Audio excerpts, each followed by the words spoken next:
Tu crois que le moment parfait pour embrasser une femme est évident. Tu imagines un instant magique, presque cinématographique, où tout s'aligne sans effort. Mais la réalité est beaucoup plus subtile et beaucoup plus cruelle pour ceux qui ne savent pas observer. Parce que ce moment ne se crie jamais, il ne se voit pas clairement, il se ressent, il se devine, et surtout, il se perd. Et c'est là que 95% des hommes échouent. Ils parlent trop, réfléchissent trop, hésitent trop, pendant que, juste en face d'eux, une femme leur envoie des signaux silencieux, presque invisibles, des signaux qui disent ⁇ C'est maintenant ⁇ mais eux ne les voient pas. Ou pire, ils les voient, mais ils doutent. Le stoïcisme nous enseigne une chose essentielle. Ce ne sont pas les événements qui nous perturbent, mais l'interprétation que nous en faisons. Et dans ces moments-là, ce n'est pas la réalité qui bloque l'homme, c'est son esprit. Il se raconte des histoires. Et si je me trompais? Et si elle ne voulait pas? Et si je gâchais tout? Alors il attend, il retarde, il analyse. Et pendant ce temps, le moment disparaît. Marc Aurèle disait en substance que l'homme perd sa vie dans ses pensées au lieu de vivre l'instant présent. Et c'est exactement ce qui se passe ici. L'homme est dans sa tête, alors que la femme, elle, est dans le moment.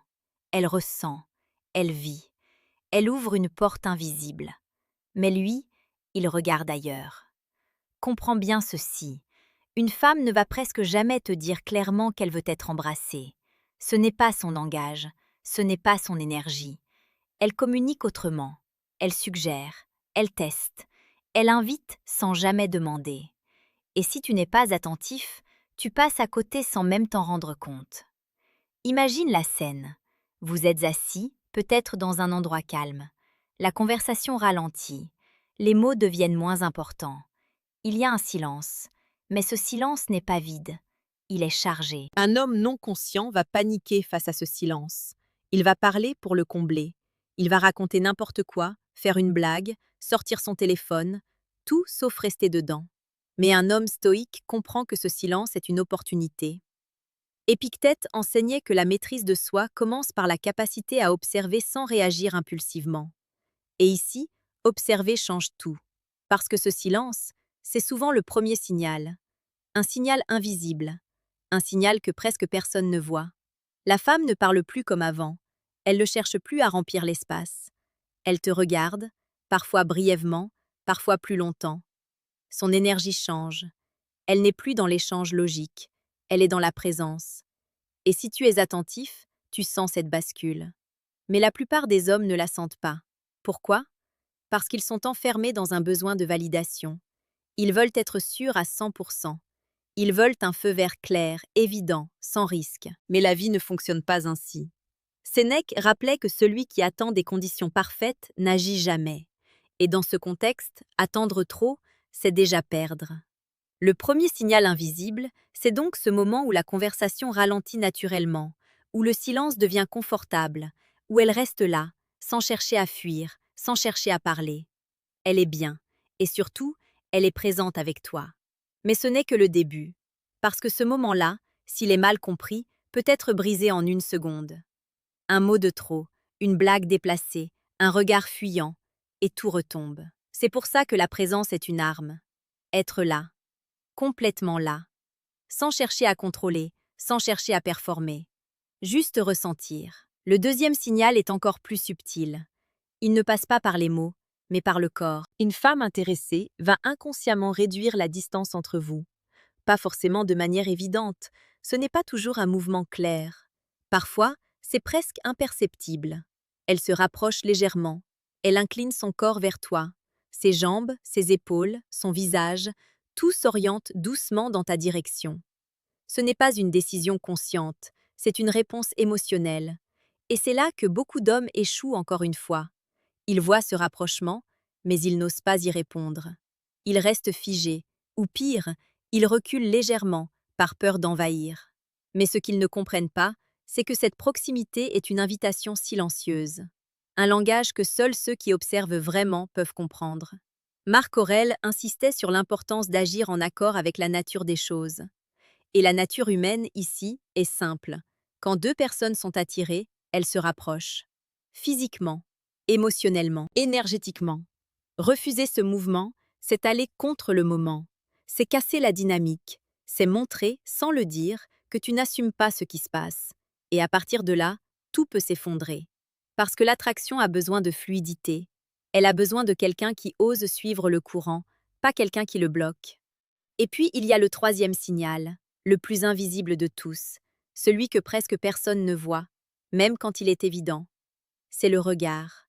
Pas un regard normal, un regard qui dure un peu plus longtemps que d'habitude, un regard qui ne fuit pas immédiatement, un regard qui descend parfois brièvement vers tes lèvres, puis remonte. C'est fugace, c'est rapide, mais c'est réel. Et c'est souvent le signal le plus clair. Mais encore une fois, l'homme doute. Il se dit que c'est peut-être un hasard, que ça ne veut rien dire, qu'il imagine. Alors il ne fait rien. Il laisse passer. Et quelques minutes plus tard, l'énergie change. La fenêtre se ferme. Le moment est perdu. Et il ne comprend pas pourquoi. Mais la vérité est simple. Il n'a pas vu. Ou il n'a pas osé croire ce qu'il a vu. Le stoïcisme nous apprend à faire confiance à notre perception quand elle est claire et à agir sans être paralysé par la peur du résultat.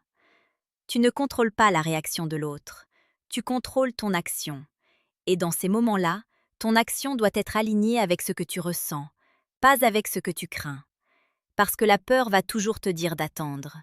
Mais la vie, elle, n'attend pas. Elle passe.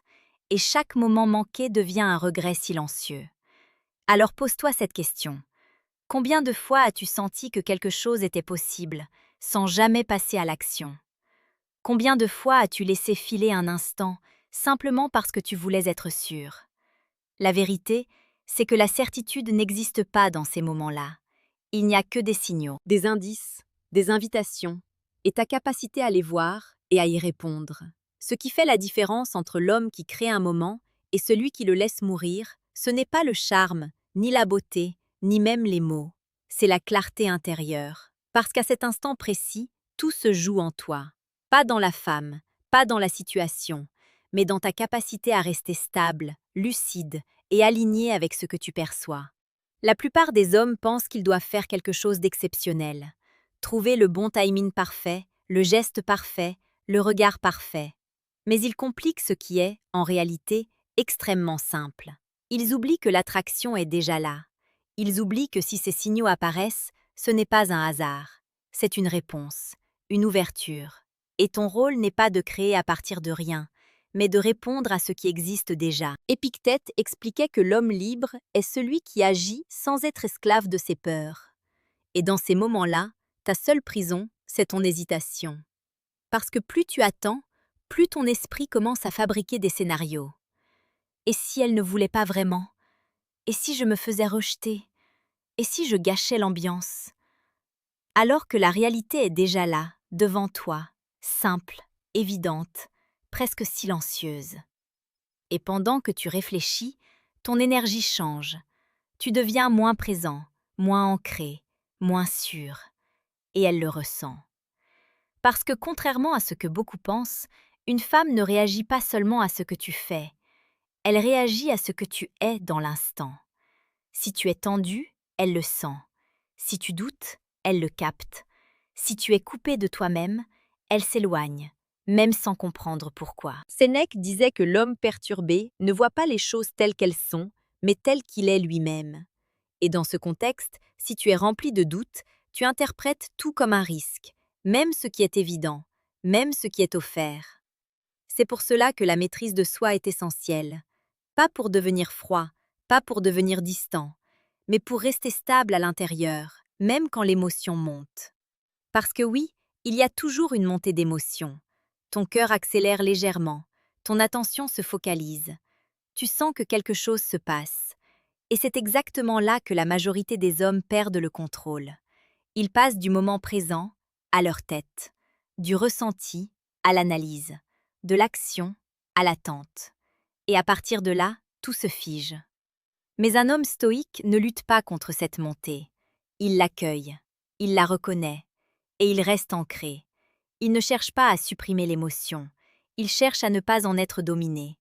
Il respire, il observe, et surtout, il agit avec simplicité.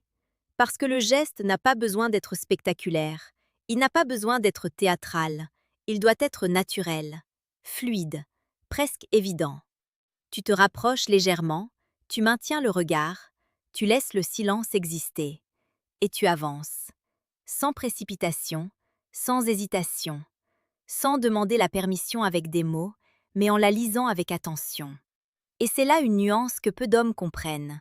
Il ne s'agit pas de forcer, il ne s'agit pas de prendre, il s'agit de répondre à une dynamique déjà présente.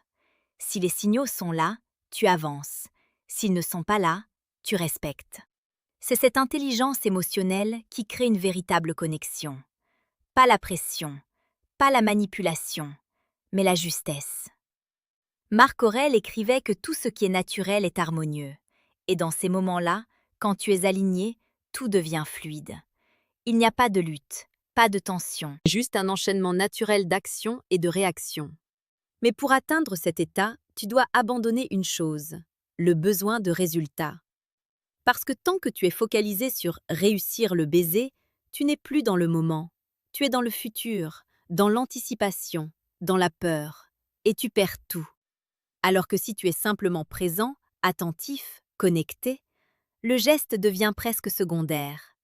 Ce qui compte, c'est l'énergie que tu dégages, cette tranquillité, cette assurance calme, cette absence de panique. Et c'est cela qui rassure, c'est cela qui attire, c'est cela qui donne envie de se rapprocher encore plus. Beaucoup d'hommes pensent que la confiance, c'est parler fort, plaisanter, dominer l'espace. Mais la vraie confiance, c'est le calme. C'est la capacité à ne pas fuir le silence, à ne pas fuir le regard, à ne pas fuir le moment. Et quand tu développes cela, tout change. Tu commences à voir ce que les autres ne voient pas. Tu commences à ressentir ce que les autres ignorent. Et surtout, tu arrêtes de passer à côté des moments importants. Parce que ces moments-là ne reviennent pas. Ils ne se répètent pas exactement. Ils apparaissent, puis disparaissent. Et la seule question est simple. Es-tu présent quand ils arrivent? Ou es-tu ailleurs, dans ta tête, dans ta peur, dans ton doute? Si tu veux vraiment comprendre ce jeu invisible, tu dois t'entraîner à observer. Pas seulement les femmes, mais toi-même, tes réactions, tes blocages, tes schémas. Parce que le vrai obstacle n'a jamais été extérieur, il a toujours été intérieur. Et une fois que tu vois cela clairement, tu reprends le contrôle. Pas le contrôle de l'autre, mais le contrôle de toi. Et c'est le seul qui compte. Et lorsque tu atteins ce niveau de maîtrise, quelque chose de subtil mais de puissant se produit. Tu arrêtes de courir après les moments. Et ce sont les moments qui viennent à toi. Parce que tu n'es plus dans le besoin, tu n'es plus dans la précipitation, tu n'es plus dans cette énergie tendue qui cherche à obtenir quelque chose à tout prix. Tu es simplement là, stable, présent, disponible. Et c'est exactement ce qui change tout. Une femme ressent immédiatement la différence entre un homme qui veut prendre un moment et un homme qui est capable de le laisser émerger naturellement. Le premier crée de la pression. Le second crée de l'espace. Et dans cet espace, l'attraction respire. Elle grandit. Elle devient évidente. Mais il y a une vérité que peu d'hommes acceptent. Parfois, même si les signaux sont là, le moment ne doit pas être forcé. Parce que le stoïcisme ne t'apprend pas seulement à agir, il t'apprend aussi à t'abstenir quand c'est juste, à ne pas confondre opportunité et précipitation, à ne pas agir pour combler un manque, mais pour exprimer une cohérence. Il y a des instants où tout semble aligné, mais quelque chose en toi te dit d'attendre. Et ce n'est pas de la peur, c'est de la lucidité. C'est cette intelligence intérieure qui te dit « pas encore ». Et savoir écouter cela, c'est aussi de la maîtrise. Parce que l'homme qui agit sans conscience devient prévisible. Mais l'homme qui agit avec justesse devient magnétique. Il ne suit pas un script, il ne répète pas des techniques. Il ressent et il ajuste. C'est pour cela que deux hommes peuvent voir les mêmes signaux et obtenir des résultats totalement différents. L'un agit avec tension, l'autre agit avec calme. L'un cherche à réussir, l'autre exprime simplement ce qui est déjà là. Et la différence se voit immédiatement, dans le regard, dans le rythme, dans la réaction. Parce qu'au fond, ce que recherche une femme dans ces moments-là, ce n'est pas un geste parfait, c'est une présence sincère, une énergie stable, une sensation de sécurité émotionnelle. Elle veut sentir que tu es connecté, que tu n'es pas en train de jouer un rôle, que tu n'es pas en train de calculer, mais que tu es là, vraiment là. Et cela, aucun mot ne peut le remplacer. Aucune technique ne peut le simuler. C'est quelque chose que tu deviens, progressivement, en travaillant sur toi, en observant tes peurs sans les fuir, en agissant malgré le doute, mais sans te trahir, en acceptant que parfois tu te tromperas, que parfois le moment ne sera pas le bon, et que ce n'est pas grave, parce que ce qui compte, ce n'est pas un instant isolé, c'est la personne que tu deviens à travers ces expériences. Sénèque disait que chaque épreuve est une occasion de se renforcer, et chaque moment manqué, chaque hésitation, chaque doute peut devenir un apprentissage. Si tu choisis de voir, si tu choisis de comprendre, et non de fuir. Alors oui, il y aura des moments où tu passeras à côté, des instants où tu te diras après coup « j'aurais dû ». Mais au lieu de te juger, observe. Qu'est-ce qui t'a bloqué? La peur du rejet? Le besoin de perfection? Le regard des autres? Parce que plus tu identifies clairement ces mécanismes, moins ils auront de pouvoir sur toi. Et plus tu avances, plus ces moments deviennent simples, naturels, presque évidents. Tu n'as plus besoin d'y penser autant. Tu ressens, tu agis, et tu passes à autre chose, sans t'accrocher, sans suranalyser. Comme le rappelait Marc Aurèle, fais ce qui est juste et accepte le reste tel qu'il vient. C'est cette philosophie qui te libère, pas seulement dans les relations, mais dans toute ta vie. Parce qu'au fond, ce sujet dépasse largement le simple fait d'embrasser une femme. Il parle de ta capacité à saisir les opportunités, à agir quand le moment est là, à ne pas laisser la peur décider à ta place. Et cette compétence, elle change tout. Dans tes relations, dans ton travail, dans tes décisions, partout. Alors la prochaine fois que tu sens ce silence, ce regard, cette proximité, ne te précipite pas, mais ne fuis pas non plus. Reste, respire, observe. Et si tout est aligné, avance, simplement, sans bruit, sans tension, comme une évidence. Parce que les moments les plus puissants ne sont jamais ceux qu'on force, ce sont ceux qu'on reconnaît et qu'on a le courage d'honorer. Petite parenthèse les amis, j'ai créé un manuel complet sur la séduction stoïque. Il t'apprend comment parler avec maîtrise pour créer une vraie attraction.